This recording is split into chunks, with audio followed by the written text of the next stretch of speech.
Mutiara Hikmah Official, menyingkap hikmah di balik sunnah.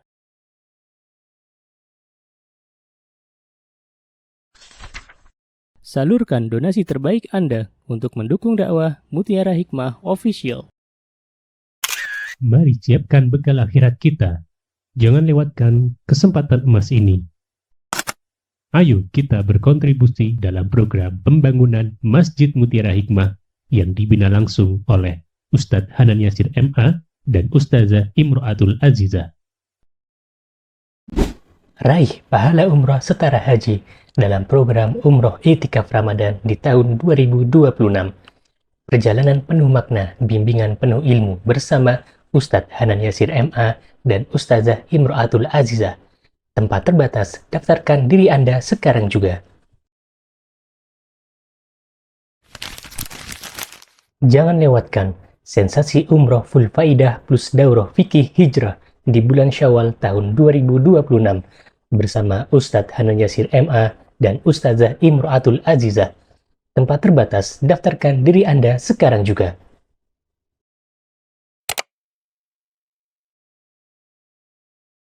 Ibu-ibu, teman-teman, jamaah Majelis Taklim Muslimah Purworejo yang saya cintai karena Allah. Hari ini insya Allah sebelum datang bulan Ramadan tinggal hitungan hari ya ibu-ibu ya. Berapa hari lagi kita bertemu dengan Ramadan? 42? Ya, 42 hari lagi kurang lebih. Ya. Maka kita siapkan dulu mental kita. Kita siapkan dulu hati kita. Karena kita tahu subhanallah kita sebagai seorang wanita biasanya memiliki banyak peran dalam kehidupan. Misal, ada seorang anak wanita gitu yang belum punya pasangan, belum punya keluarga. Berarti peran yang diembannya apa? Sebagai seorang anak, sebagai seorang pelajar misalnya, atau sebagai seorang guru, gitu kan ya? Atau wanita yang sudah berkeluarga tapi belum punya anak, sudah punya pasangan, berarti dia memiliki peran apa? Sebagai hamba Allah tentunya, sebagai seorang istri, sebagai makhluk sosial, gitu kan ya? Di tengah masyarakat, dia punya tetangga, dia punya saudara. Ya, subhanallah teman-teman. Kemarin ya ada salah satu jamaah tuh yang curhat ke saya. Ustazah Azizah, bagaimana menghadapi tetangga yang masya Allah dolimnya luar biasa, katanya gitu ya, masya Allah. Lihat. Seorang muslimah itu harus kuat. Ya, kenapa? Karena ia tidak tahu bertetangga dengan siapa, Allah takdirkan dengan siapa. Yang jelas ketika mental kita kuat, masya Allah, Allah yang menguatkan. Ketika hati kita sudah tertata rapi, insya Allah biidnillahi ta'ala, apapun problem masalah dalam kehidupan ini, insya Allah ia akan lalui ya dengan kemudahan yang Allah berikan kepadanya. Ya, masya Allah. Maka dari itu kita harus belajar kembali. Ya. Apalagi misalnya sudah punya anak, berarti peran yang diembannya udah berapa tuh? Hamba Allah, seorang ibu, seorang istri, seorang menantu. Kadang ada, masya Allah, muslimah yang nggak ada problem dengan pasangannya, oke, ya, nggak ada problem dengan tetangganya, oke, nggak ada problem dengan ibu kandungnya, oke, tapi ternyata punya problem dengan ibu mertuanya, masya Allah. Kira-kira ada apa ada, ibu? Ada, gitu ya. Maka itu ujian, masya Allah. Dan setiap kita ini diuji oleh Allah Subhanahu wa Ta'ala di setiap masing-masing ujian. Soalnya berbeda-beda. Jadi kita ini sedang berada di tempat yang namanya dunia. Dan dunia itu kata para ulama, bahkan Rasulullah SAW pun bersabda bahwa dunia ini tempatnya kita diuji. Allah Subhanahu wa Ta'ala juga berfirman bahwa Allah Azza wa Jalla menciptakan diri kita, di antara tujuannya adalah untuk kita mendapatkan ujian. Maka dari itu, subhanallah teman-teman, pondasi dasar bagi kita sebagai seorang muslimah, hendaklah ridho dengan ketetapan yang Allah berikan kepada kita. Apapun ujiannya. Dan jangan pernah bandingkan ujian yang Allah berikan kepada diri kita dengan ujian yang Allah berikan untuk orang lain. Kenapa ibu-ibu, teman-teman? Karena kalau kita senantiasa membandingkan ujian yang Allah berikan kepada kita dan kepada orang lain, yang ada kita nggak bersyukur kepada Allah. Duh, enak banget ya tonggoku itu loh, lek pengen sesuatu kok gampang banget gitu kayak Bu ya.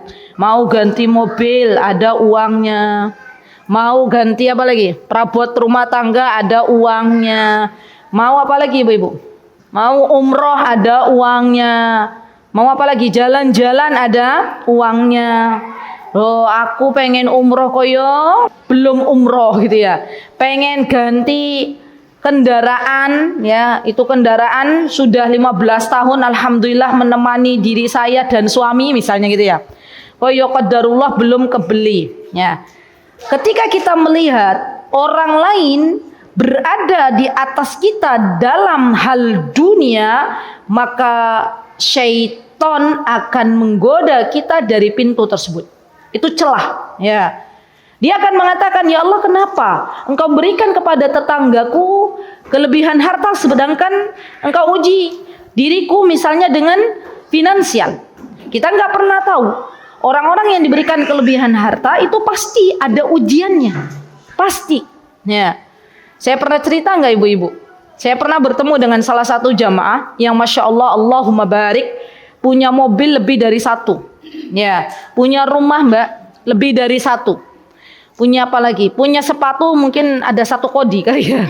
Jadi saya pernah diundang ke rumah beliau tuh, saya sampai bingung. Ya Allah, itu sepatu banyak banget gitu ya. Masya Allah, Allahumma barik. Ya kita doakan. Tapi ternyata beliau curhat ke saya, bilangnya apa? Ustazah Aziza, mohon doakan suami saya ya. Suami saya belum mau ke masjid kalau sholat, masih di rumah gitu ya. Dan beliau bersedih. Ya, lihat ujiannya ada pada diri suaminya. Masya Allah. Jadi setiap manusia yang ada di muka bumi Allah ini semuanya diuji, semuanya tanpa terkecuali, semua diuji. Maka dari itu agar mental kita sehat, kita terima dulu ridho. Apa ibu-ibu? Ridho. Ridho dengan apa yang menjadi ketetapan kita dari Allah Subhanahu wa ta'ala. Dan ridhonya kita pada takdir Allah itu bagian dari ibadah. Tulis. Jadi namanya ibadah itu bukan hanya sholat, bukan hanya sedekah, bukan hanya umroh, bukan hanya haji, tapi ridho terhadap ketetapan Allah itu juga ibadah.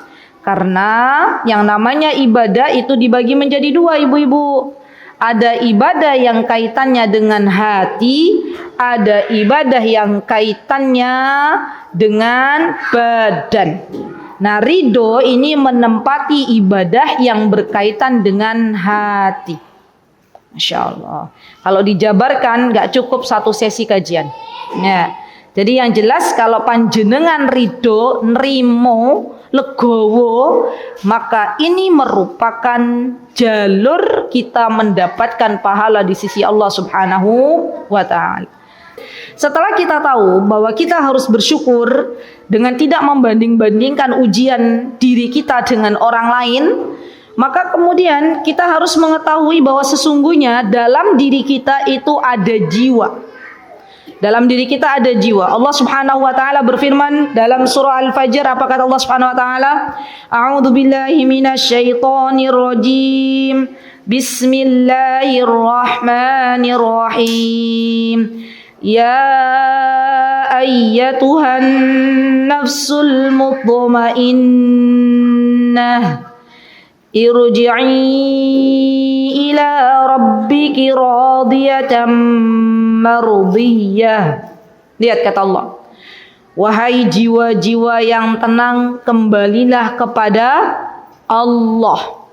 Berarti jiwa itu dibagi menjadi beberapa macam bagian. Apa saja kata Imam Ibnul Qayyim? Di antaranya jiwa yang tenang, nafsul mutmainnah. Yang kedua, nafsul lawwamah, jiwa yang dia senantiasa mengingatkan kita manakala kita bermaksiat kepada Allah. Itu nafsul lawwamah. Maka dari itu biasanya teman-teman, kalau kita sedang dalam kondisi iman kita bagus, sedang dalam kondisi mentaati Allah, sedang dalam kondisi belajar menuntut ilmu di majelis ilmu, sedang dalam kondisi berzikir kepada Allah, maka yang kita rasakan kita mendapatkan jiwa yang tenang. Nggih mboten? Nggih. Atau misalnya pas panjenengan lagi umroh berada di dua tanah suci.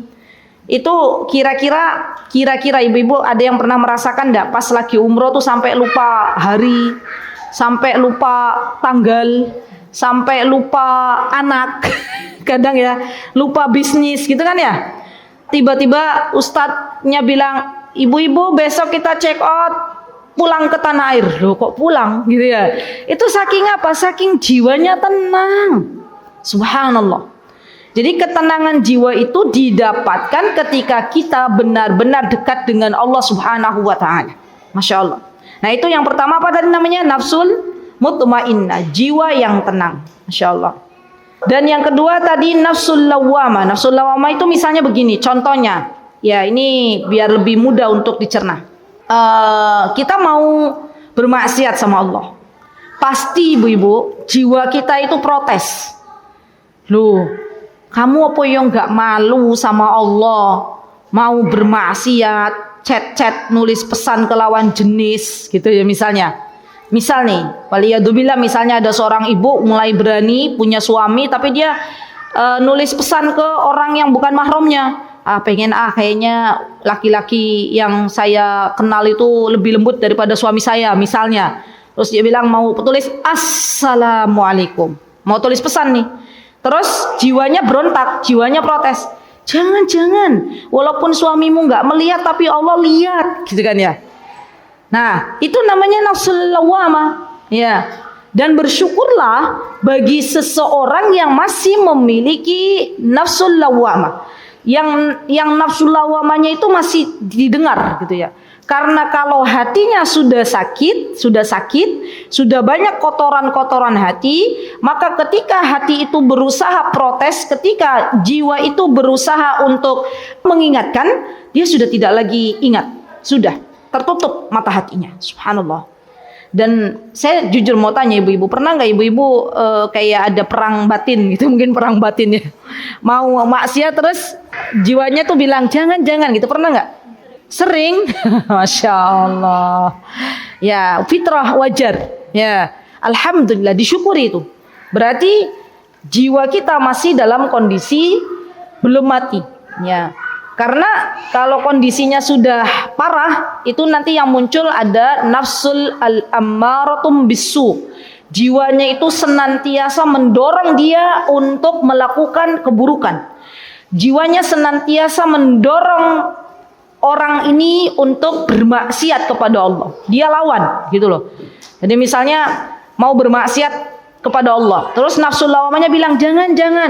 Nah, yang nafsul amaratum bisu bilang gini, udahlah sekali-kali ini gitu ya. Kan nggak setiap hari gitu ya melakukan maksiat. Ya mumpung masih muda.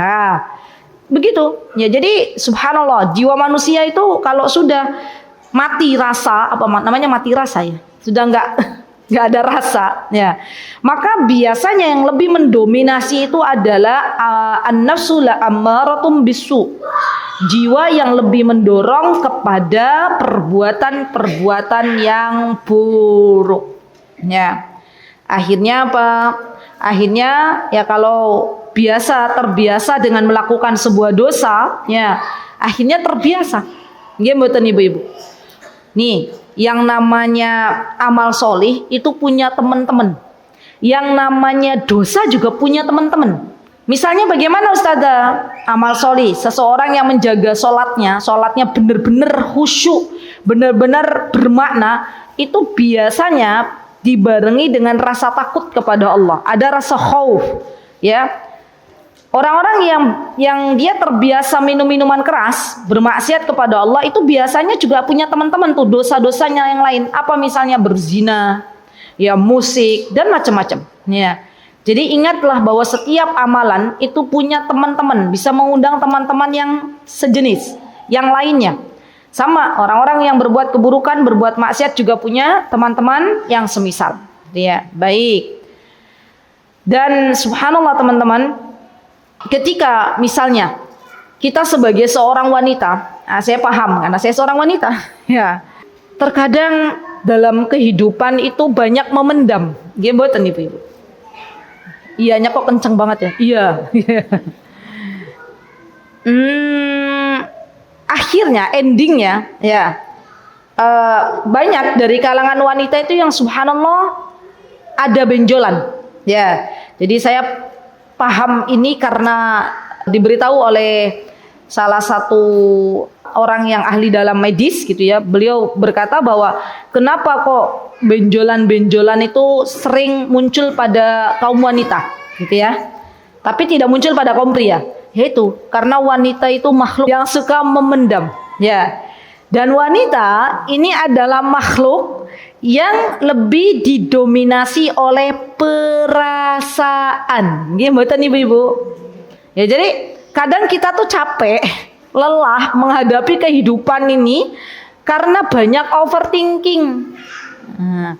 Banyak yang akhirnya pikiran kita sendiri yang kita bikin lelah tuh pikiran kita sendiri. Suudzon kepada orang lain, kita berpikir sesuatu yang belum terjadi, gitu kan ya? Kita menyimpulkan dari apa yang kita lihat, ya padahal itu belum tentu jelas gitu. Nah itu wanita, memang subhanallah Allah ciptakan wanita ini dengan penuh perasaan. Ya hikmahnya apa? Hikmahnya agar bisa lebih baik mengasuh anak-anak, gitu ya, masya Allah. Nah, terkadang teman-teman, wanita yang suka memendam, ya akhirnya kalau sudah capek gitu ya dengan dirinya, tuh kadang sampai menangis. Ya, ada nggak teman-teman pernah nggak menangis gitu? Pernah, ya. Kan beda-beda. Ada wanita yang menyalurkan apa yang dirasakan tuh saking sudah penuh gitu ya, penuh apa yang dipendamnya akhirnya nangis. Ada yang nulis gitu kan ya. Nah, kalau nggak disalurkan ibu-ibu, waliyadzubillah, maka biasanya, naudzubillah ya, semoga Allah jauhkan kita dari penyakit jiwa ini.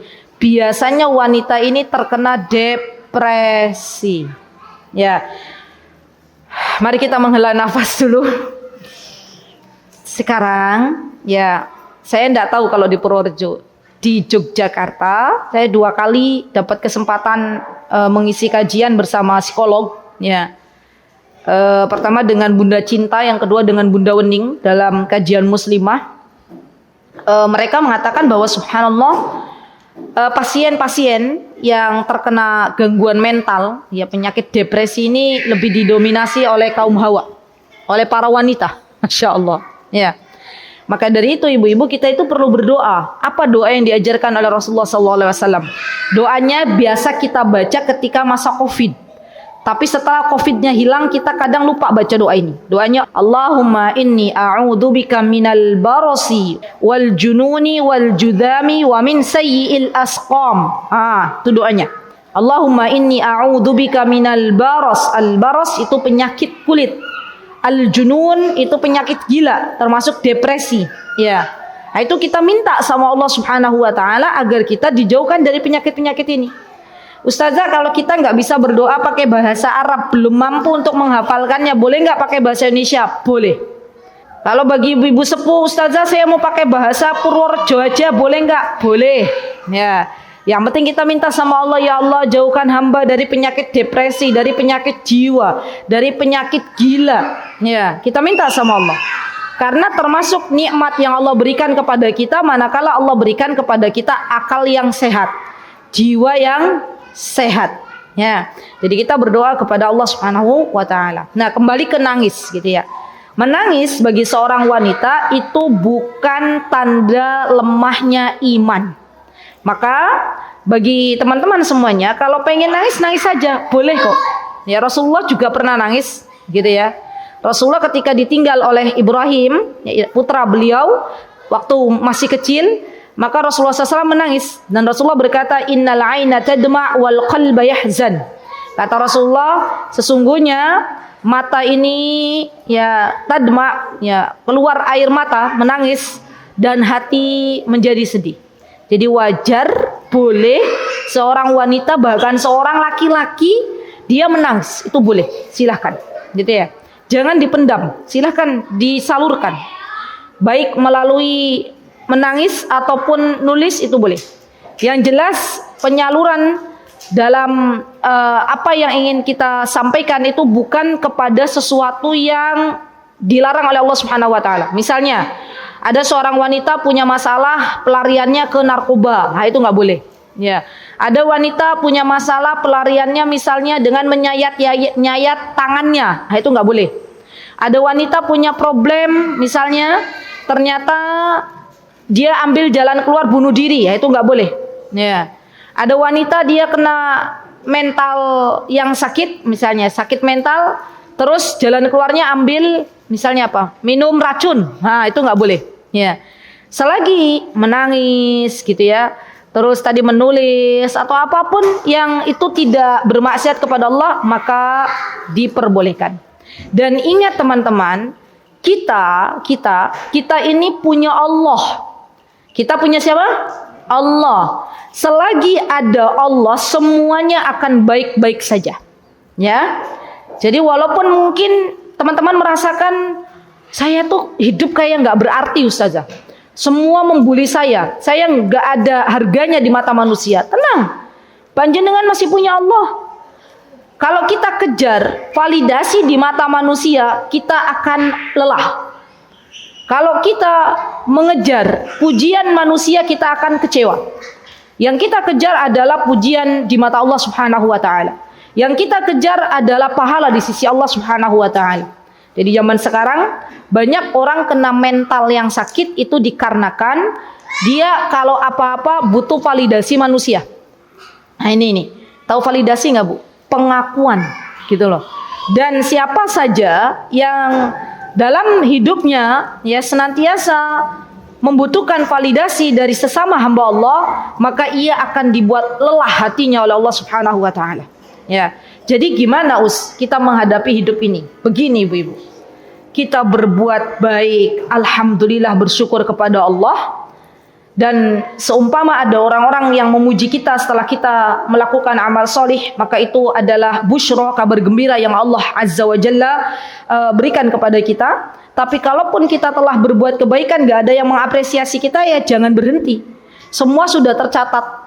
Panjenengan bikin sayur asem ya untuk suami panjenengan yang baru keluar kota pulang mengabari panjenengan, jenengan masak sayur asem, masak sayur apa lagi? Sayur lodeh gitu ya, masak ayam, masak daging, macam-macam. Suaminya pulang, tiba-tiba suaminya bilang apa?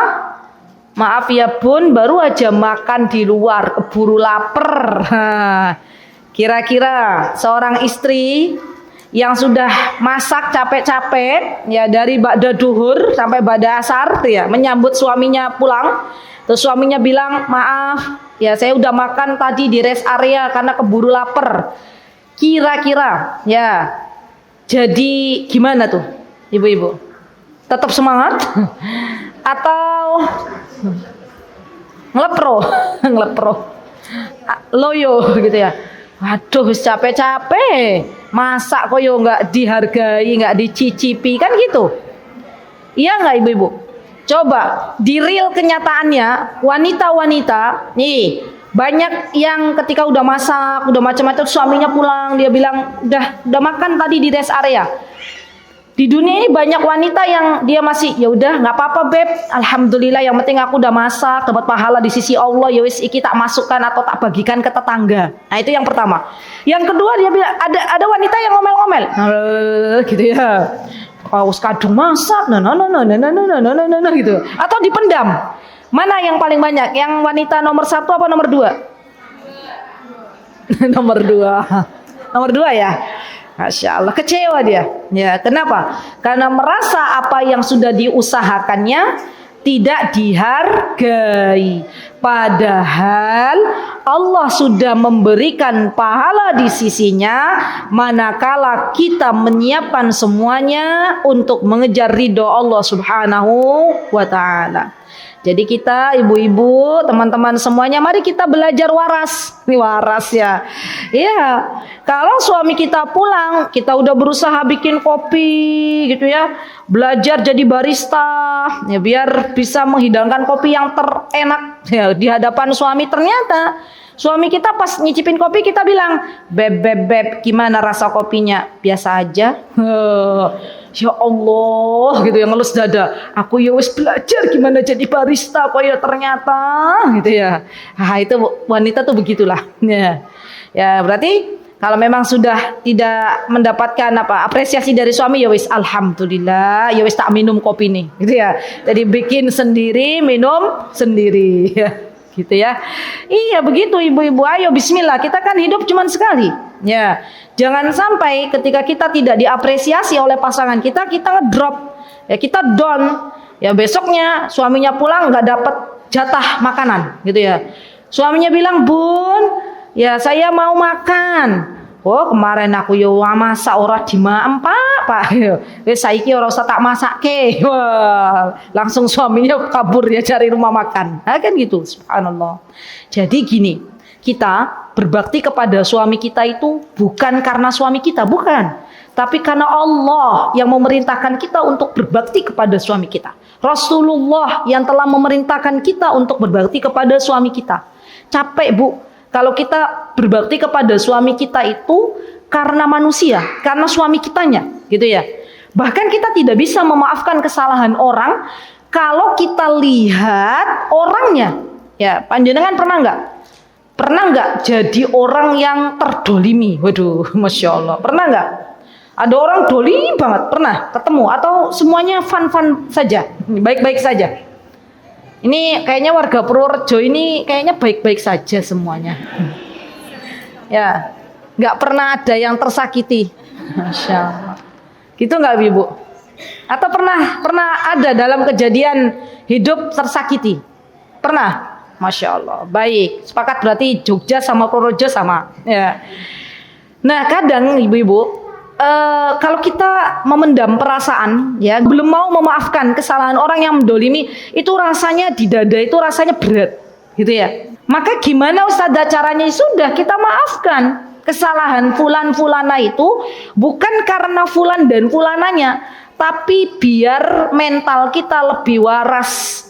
Kita memaafkan mereka, orang-orang yang mendolimi kita karena kita mengharapkan pahala di sisi Allah. Dah, itu aja. Ya. Tapi kan ada tapinya ibu-ibu. Dia telah mendolimi anakku dan diriku. Ya. Dia telah mendolimi, gitu-gitulah. Udah bu, nanti juga fulan-fulana yang mendolimi kita juga berdiri di hadapan Allah. Di akhirat nanti akan dimintai pertanggungjawaban terhadap sikap dia yang mendolimi diri kita. Sudah, nanti Masya Allah di akhirat ya kita sudah memaafkan. Kemudian nanti kata Allah nih dapat hadiah. Hadiah apa ya Allah? Hadiah pahala. Dari siapa? Dari orang-orang yang pernah mendolimimu. Masya Allah, tersenyum wanita ini, gitu ya. Jadi saya sering nih ibu ketemu sama wanita-wanita yang subhanallah belum diberikan oleh Allah kelapangan hati untuk memaafkan, gitu loh. Dan itu ternyata lelah juga akhirnya. Endingnya tuh capek, gitu ya. Maka sadarilah bahwa kita terkadang juga melakukan kesalahan, melakukan kemaksiatan kepada Allah Subhanahu wa taala. Tapi Allah zat yang Maha mengampuni segala dosa kita. Maka maafkanlah orang-orang yang pernah menyakiti kita bukan karenanya tapi karena Allah Subhanahu wa taala. Dan itu membuat kita lebih waras. Ya, baik. Kemudian ibu-ibu, ya, apa yang harus kita lakukan agar mental kita lebih sehat? Ya, yang pertama berzikir kepada Allah. Sibukkan diri kita sebagai kaum muslimah untuk banyak-banyak belajar agama. Wanita itu kalau tidak disibukkan dengan ilmu agama maka perasaannya yang akan mendominasi. Dah, itu kuncinya. Jadi kalau ada orang lagi sedih, lagi ada masalah, itu bukan mengurung diri di rumah. Belajar, boleh di rumah tapi sambil belajar. Jangan kasih kesempatan syaitan untuk menggoda kita. Akhirnya kita 1 jam, 2 jam nggak ngapa-ngapain, gitu loh. Ya kita belajar. Insya Allah dengan mengingat Allah, maka hati kita akan lebih tenang. Ya. Bukankah Allah Subhanahu wa taala yang telah menjelaskan di dalam Al-Qur'an, apa kata Allah? Ala bizikrillahi tatmainnul qulub. Kata Allah, dengan berzikir kepada Allah, maka Allah akan jadikan hati kita tenang. Selain berzikir atau selain datang ke majlis ilmu, apalagi ustazah? Membaca Al-Quran, mentadabburi Al-Quran. Apalagi kita sudah mau sampai di bulan Ramadan. Hari ini kita hidup di bulan Rajab, di mana semua amal soleh dilipat gandakan, dosa juga dilipat gandakan. Maka nanti setelah Rajab, Sya'ban, setelah Sya'ban, Ramadan. Mulai hari ini kita biasakan membaca Al-Quran, agar ketika Ramadan tiba kita sudah terbiasa membaca Al-Quran. Setarnya jangan pas bulan Ramadan, setarnya dari sekarang. Ibu-ibu bikin target, boleh. Seorang muslimah itu boleh membuat to-do list, membuat rencana amal soleh dari malam hari. Insya Allah besok saya mau baca Al-Quran one day 2 juz. One day 2 juz ya. Bukan one day 1 juz lagi, tapi one day 3 juz. Masya Allah. One day 5 juz. Masya Allah.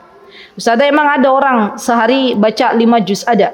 Orang-orang yang Allah karuniakan kepadanya waktu yang barakah. Ya, 5 juz per hari. Masya Allah ya ustazah, saya kalau baca ustazah 1 hari alhamdulillah dapat 2 lembar, wis disyukuri dulu, alhamdulillah. Yang penting istiqomah. Ya, tanya pada diri kita, kapan terakhir kita baca Al-Quran? Gitu ya. Kalau kita jawabannya ya, terakhir baca Al-Quran kemarin hari Jumat. Loh Bu, sekarang udah hari Ahad. Ya, berarti Sabtu nggak baca Al-Quran.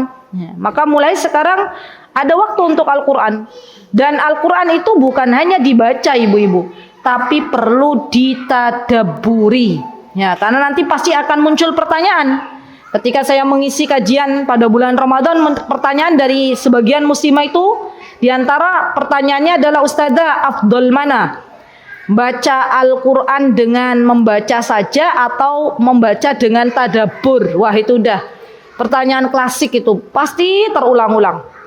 Maka mumpung kita belum masuk bulan Ramadan, dari sekarang dicicil. Napa Bu? Dicicil. Cicil napa ustazah? Dicicil memahami makna Al-Quran. Gitu ya. Gitu. Jadi dibagi waktunya. Saya besok, ya nanti malam nih dibikin to-do list. Besok insya Allah mau baca Al-Quran 1/2 juz plus tadabbur. Masya Allah. Gitu ya. Pas datang bulan Ramadan, alhamdulillah sudah selesai tadabburnya, tinggal baca, tinggal ngegas gitu ya. Karena apa ibu-ibu? Orang kalau mau berlomba untuk mendapatkan dunia saja, itu butuh waktu untuk latihan. Gimana? Panjenengan punya anak yang mau ikut olimpiade. Itu latihannya apakah sehari sebelum olimpiade atau sebulan sebelum olimpiade? Sebulan, bahkan 2 bulan. Gimana? Ya untuk apa? Biar nggak kaget pas olimpiade. Sama. Kita sebelum datang bulan Ramadan pada diri kita, maka di antara pemanasannya adalah baca Al-Quran, pelajari tafsirnya. Kalau sudah kita paham maknanya, maka selanjutnya adalah belajar tafsir Al-Quran. Baca, gitu ya. Dan saya rekomendasikan tafsir yang simple itu ada di tafsir Muyassar. Itu simple tafsirnya, Muyassar namanya. Ya. Jadi kita pahami, makna surah An-Nazi'at itu begini, makna surah Al-Baqarah itu begini, gitu ya. Dan itu insya Allah akan lebih menenangkan jiwa. Karena Al-Quran itu sendiri diturunkan oleh Allah Subhanahu wa Ta'ala sebagai obat. Apa kata Allah? Wa nunazzilu minal Qur'ani ma huwa syifa. Kata Allah, tidaklah kami turunkan Al-Quran kecuali untuk obat. Baik obat jiwa maupun obat untuk penyakit-penyakit fisik. Ya, jadi kalau ada orang yang punya penyakit, ya udah sibukkan dengan Al-Quran. Ada cerita kisah nyata ibu-ibu. Saya pernah baca buku, di situ kisah-kisah nyata, jadi bukan novel, Masya Allah. Di mana ada seorang wanita dari Timur Tengah, dia divonis oleh dokter ya dengan penyakitnya itu hidupnya tidak lama. Penyakit-penyakit yang biasanya penyakit-penyakit berat.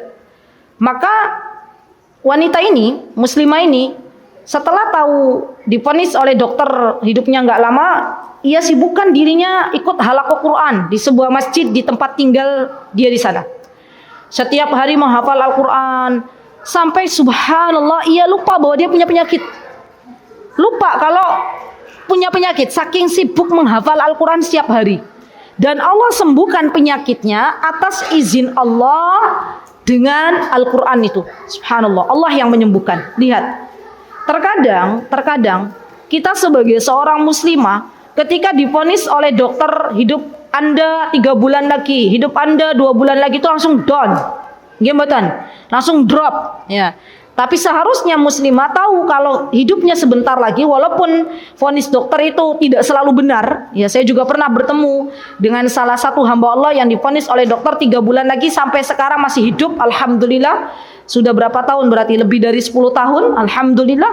Ya, maka kadang seorang muslimah itu langsung down, langsung nggak semangat hidup. Padahal seharusnya dia bangkit. Ya, sibukkan diri dengan baca Al-Quran, sibukkan diri dengan menghafal Al-Quran, sibukkan diri dengan belajar ilmu agama, sampai-sampai ya akhirnya lupa dengan penyakit tersebut dan Allah sembuhkan penyakitnya. Subhanallah. Jadi ajib ibu-ibu. Al-Quran itu sebuah mukjizat yang Allah turunkan kepada Nabi kita Muhammad SAW dengan berbagai macam keutamaannya. Dan di antara keutamaan Al-Quran adalah menjadi obat di atas izin Allah Subhanahu wa Ta'ala. Baik.